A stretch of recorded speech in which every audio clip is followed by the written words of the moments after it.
नरेन कुमार लिखते हैं, प्रणाम गुरुदेव। भगवान कृष्ण अर्जुन से कहते हैं कि तेरे और मेरे बहुत जन्म हो चुके हैं, उन सबको तू नहीं जानता पर मैं जानता हूं। इस बात का क्या अर्थ है? इस बात का क्या अर्थ समझना चाहते हो? अर्जुन एक बच्चा है कृष्ण के सामने। कृष्ण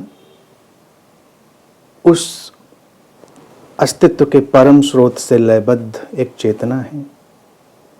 अब बच्चा भी जो समझ सकेगा, जो वो समझने के साथ आगे बढ़ेगा, उसको वही समझाया जाएगा।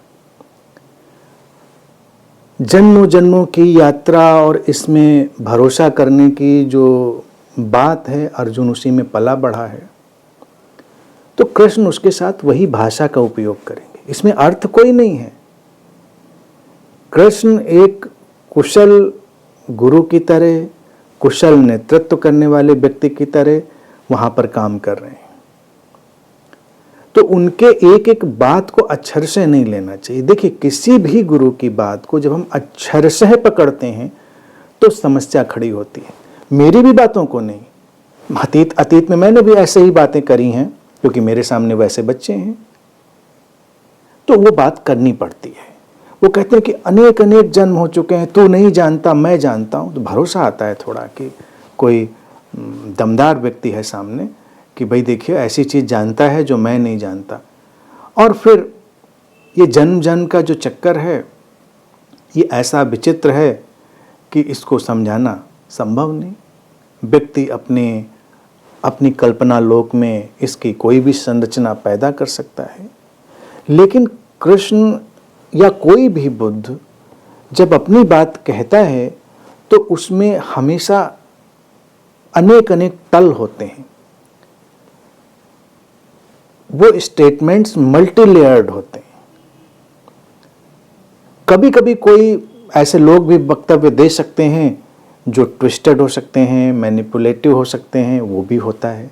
अध्यात्म का साहित्य उनसे भी भरा पड़ा है। लेकिन जब कृष्ण कह रहे हैं तो निश्चित ही वो उसको अभी की वस्तुस्थिति से बाहर ले जाने में सहायता दे रहे हैं। बस इतनी सी बात।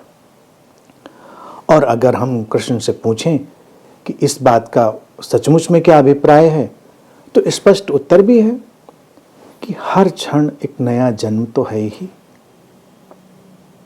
हर क्षण एक नया जन्म तो है ही। तो इस तरह से हर व्यक्ति अनंत अनंत जन्मों की श्रृंखला में तो खड़ा ही हुआ है, क्योंकि कितने क्षण बीते, कितने क्षण उनकी गणित तो हमारे पास नहीं। अब एक एक क्षण जोड़कर कहें तो बड़ी बात हो जाएगी, तो अनंत कह दिया उसको। नहीं जानता तू और मैं जानता हूं, अर्थात ये जो विशुद्ध वर्तमान है, जो प्योर प्रेजेंट मोमेंट है, मैं तो उसी में खड़े होकर बात कर रहा हूं, कृष्ण कह रहे हैं। लेकिन तू नहीं है, तू अभी इधर भाग रहा है, उधर भाग रहा है, अतीत और भविष्य में डोल रहा है। तो उसको खींचकर पहले वहां लाना है। कृष्ण किसी भी सिद्धांत की स्थापना नहीं कर रहे हैं, वो केवल मार्ग को प्रकाशित कर रहे हैं, वो खोजी को सहायता दे रहे हैं। बस इतना ध्यान रखें, किसी भी वक्तव्य से, चाहे वो कृष्ण हो, बुद्ध हो, महावीर हो, लाओ त्सु, कोई भी लंबी श्रृंखला, उनको एक सिद्धांत की तरह नहीं लेना चाहिए। वो सहायताएं हैं, और अक्सर सहायताएं जो हैं वो बच्चों को दी गई होती हैं। अब बच्चों को फुसलाने बहलाने के लिए बहुत बातें करी जाती हैं। बहुत कम ऐसे वचन होते हैं गुरुओं के जब वो परिपक्व लोगों के साथ शेयर किए गए होते हैं। कितनी बड़ी विडंबना है, कितनी बड़ी विडंबना है, और बड़ी सी रोचक सी स्थिति है। अध्यात्म का साहित्य भरा पड़ा है, गुरु लोग उसमें अपना सिर फोड़ रहे होते हैं, लेकिन बहुत कम मौके ऐसे होते हैं जब परिपक्वता से कोई बात कहने का मौका मिला हो।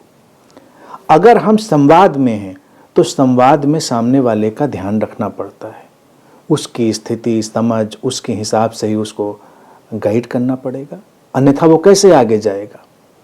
तो कृष्ण के वचनों में यही बात है, वो उसको इस वर्तमान में लेकर आना चाहते हैं। बस